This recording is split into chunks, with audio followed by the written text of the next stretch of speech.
ከዘመናት ውስጥም ዘመን ነበር አሉ ሴቶች ለራሳቸው ነግደው የሚተዳደሩ ያልነበሩበት። ምክንያቱም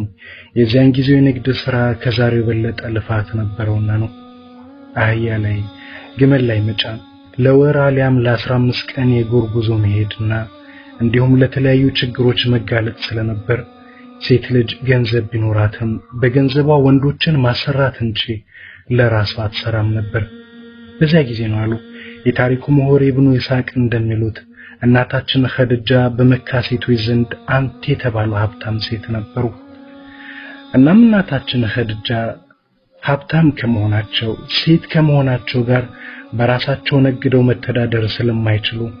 እንደ ዘመኑ ሴቶች በገንዘባቸው ወንዶችን ቀጥረው ያሰሩ ነበር። ይሁን እንጂ በከፍተኛ መዋዕለ ንዋይ የሚንቀሳቀሰው ንግዳቸው ትርፉም ብዛም ሲሆንባቸው በታማኝነት የሚሰራላቸው ሰው መፈለግ ነበረባቸው። ከዚህ የፈለጋቸው ጋር አንድ ታላቅ ሰው አገኙ ይሉናል የታሪክ ምሁራን። ያ ታላቅ ሰው ማን ነው? ግምታችሁን ልቦናችሁ ጽላት ውስጥ በክብር ያዙልኝና ቀጣዩን ጣፋጭ ታሪክ ተጋበዙልኝ። በድጋሚ መልካም ቆይታ።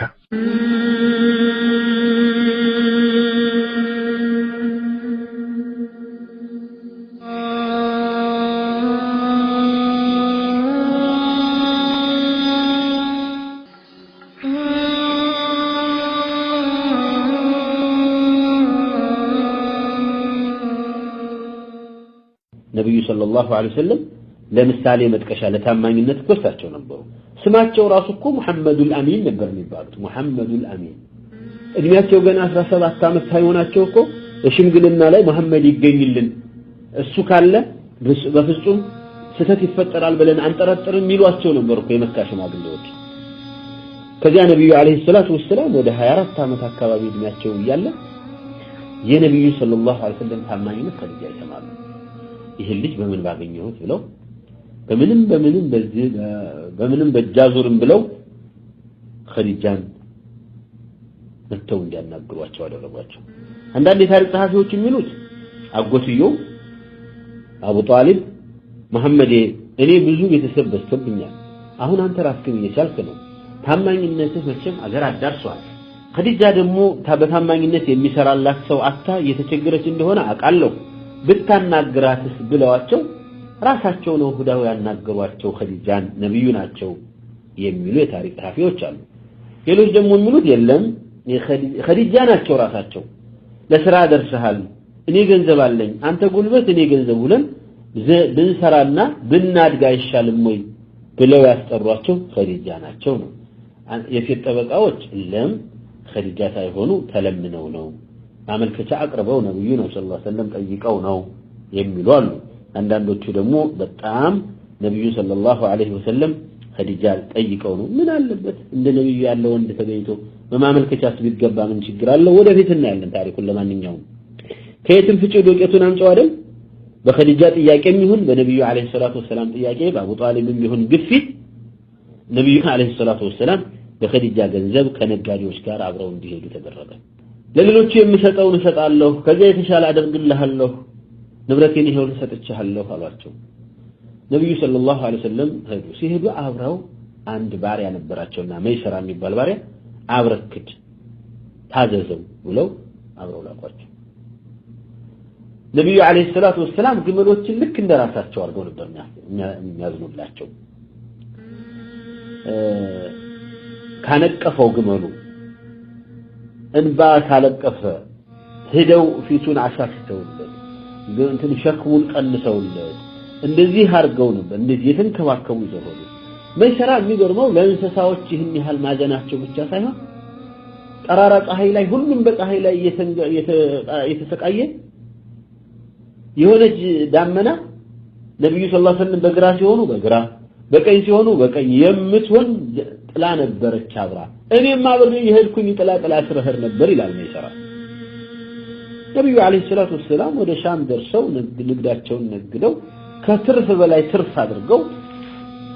አይታው የማታቀው የኸዲጃ ንግድ በዚያ መልኩ መጥቶ የማያቀውን ትርፍ ይዘው መጡ። በዚህ ጊዜ እንግዲህ ገቡና ትርፋቸውን አስረክበው ወንድ ሴት የሚያናግረውን አይነት አናግረው ጀዛከላሁ ኸይር ተባብለው ተለያይተው ሲሄዱ ኸዲጃ ቁጭ ብለው አንደኛ የትርፋቸው አይተውት የማያውቁት ትርፍ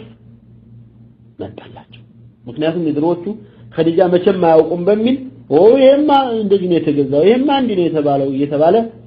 ያ የሰጧቸው ነበር የሚቀበሉት አሁን ሲያዩ ትርፉ ጨምሯል ሁለተኛ እንስሳዎቻቸው ምን ነገር አልተንገላቱም ሶስተኛ ወራ እንትን ማይሰራ ቁጭ ብሎ ያየው ነገራቸው ሁሉንም አይቷል ያ ካየው አንዱ እዚያ ወደ ሻም በሚሄድበት ጊዜ አንዲት ዛፍ ስር የሆነች አንድ መነኩሴ አጠገብ የሆነች ዛፍ ስር ነብዩ ሰለላሁ ዐለይሂ ወሰለም ብቻ ሄደው ቁጭ ብለው ነበር ያ መነኩሴ ተንደርድሮ መጥቶ በይሰራን እዚህ የተቀመጠው ማን ነው ብሎ ሲጠይቅ እዚህ የተቀመጠው አንድ የቁረሺ ሰው ነው አሉት እዚህ ዛፍ ስር እኮ ነብይ እንጂ ተቀምጦ አያቀም ብሎ ነገረ እንዲህም ያለ ታሪክ አጋጥሞኛል ብሎ ለኸዲጃ መይሰራ ይናገራል ኸዲጃ የነብዩ ጊዜ የነብዩ ነገር በጣም ተላላቸው አንዳንድ ጊዜ ስለ አንድ ሰው ከማየት ይልቅ መስማት ነው የሚሻለው አይደል በጣም የተነገተው ሞገሰ ሰው ሲታይ የሆነን ከን ይወጣል ታዲያ እንዲህ ያለ ሰው ነው ለካ እኔ እኮ እንዲህ ሲሉ ጊዜ እውነት መስሎኝ ነው ምንለው ብዙ ጊዜ ላኪን በነብዩ አለይሂ ሰላቱ ወሰለም ከተነገራቸው የበለጠ ነበር ኸዲጃ ያገኙት ከዛ የተለየን ነገር ነበር ያገኙትና ገርማቸው ኸዲጃ አሁን አንድ ጭንቅላታቸው ላይ አንድ ነገር ትዝ አላቸው ለሴቶች ነው ጥያቄውን ማቀርበው እንዲህ ያለ ወንድ የእንዲህ አይነት ታሪክ ያለው ወንድ ቢሰማ ሴቶች ዘንድ ምን እንዲሆንላችሁ ነው የምትመኙት ምን ቢሆን ብላችሁ ነው የምታስቡት መቼም አባት አይሆን አባቶቻችሁ ሌሎች ናቸው ወንድም አይሆን ወንድሞች ተወልደዋል በሌላ ናቸው ልጅም አይሆን ተወልደዋል እንዲህ ያለ ወንድ ከተሰማ ምን ሊሆን ነው የሚመኙት ሴቶቹ በተለይ ላጤ ሴት ስለዚህ ሲስተማ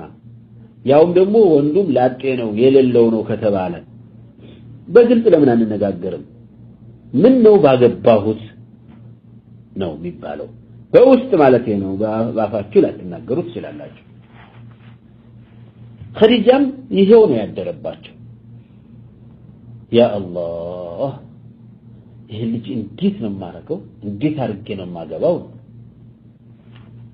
ከዛ በኋላ ሴት ልጅ እንዲህ ያለ ነገር ስታስብ ለማን ነው የምታወራው ይሄ አይነትን አሳብ ሲመጣባት የሆነ ወንድ ማግባት አለብኝ ብላ ስትወስን ለእህቷ ወይ ለአክስቷ ወይ ለእናቷ ወይ ለምናምን ላጎቷ ነው የምትናገረው አይደለም ሴት ልጅ የምትናገረው እንደተለመደው ለቅርብ ጓደኛዋ ነው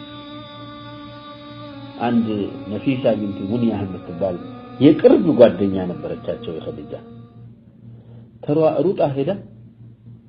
ነፊሳ የነጋዴዎች እኮ መጡ ሰማሁኝ አተረፍሻሉ ምናምን አወሩና እንደው መነሻ መግቢያ ነው እንግዲህ ከዛ በኋላ ረጉድ ሆንኩልሽ ምን ሆንሽ አረ ይሄ ሰውዬ እንደዚህ ነው አሉ አሁንም ስለ ነብዩ ነው የምታወራው አሁን አንቺ ያን ሁሉ ወንድ በካልቾ ብለሽ መልሰሽ የዚህ ሰውዬ ነገር እንዴት ነው ቀልብሽ ገባ ማለት ነው አዎ አሁን የቸገረኝ ግን ሌላ ነገር ነው ምን ቸገረሽ እንዴት አርገን እናሳምነዋለን እንዴት አርገ አግባይ ልበለው እንዴት ተደርጎ ነው እሱን ለኔ ታዩዋለች ነው እሱን ለኔ ታዩ እንዴት እኔ በቃ ኃላፊነት ወስዳለሁ ይሄንን ያሳምናለሁ እርግጥ አንቺ ተቀበለሽዋል አዎ እኔማ ተቀብያለሁ እንግዲያውስ እኔ ያሳምናለሁ ብድግ ኩቷን ብድግ አረገችና ሰዎች ሲነግሩ ኩቷን ብድግ አረገችና ተንደርድራ ነብዩ ጋር አለይሂ ሰላቱ ወሰለም መሐመድ ናም እንኳን ደህና መጣህ አንተማ ጎበስክ በቃ ይሄው ማያድ የለም የቲም እየተባልክ መከራ ስታይ ይሄን ሁሉ መከራ አይተህ ለዚህ ደረስክ ታያላንተ ላሳር እየተባለ ነው ነጋዴ ሁሉ ስላንተ ነው የሚያወራው ሴቱ ሁሉ ስላንተ ነው የሚያወራው ትርፋማ ሆን ካሉ ምናምን አንተ የቀራውን እንግዲህ ትዳር ነው መስረት ነው ትዳር ለምን ሆናት መሰረትም እኔ ያለው እንዴት ነው ትዳር መሰረቱ ምን አለኝና አዳ አንተ ያለ ታማኝነት በቂ ነው እኮ لو دعيت الى الجمال والمال ገንዘብም ውበትም ወዳላት ሴት ብትጠራ ምን ትላለህ ማን ይሄ ሃኒ አሉሳቸው ኸዲጃ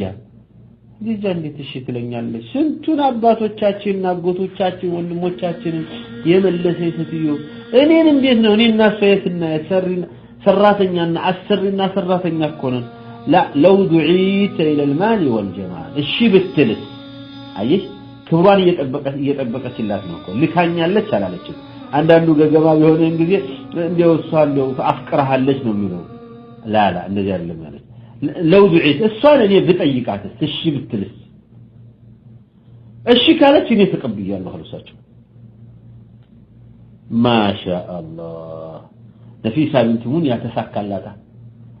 ወጣችና ይባላል ወጣ እዛው የነብዩን ግቢ ነው የዞረችው ይባላል እዛው ግቢ በዚህኛው በር ገብታ በዛኛው በር ወጣ ተመለሰችና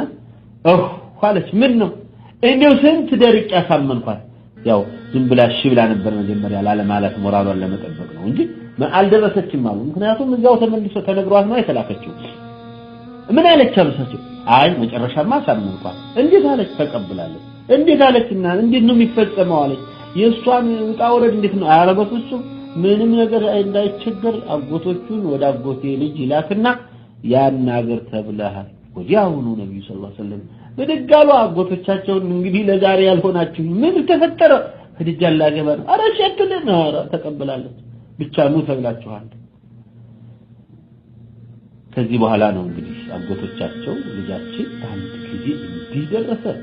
ይሄን ሁሉ ወንድ የመለሰችው ሴት አሳመነ ያ ሰላም አቡ ጣሊብ በደንብ ተዘጋጅተው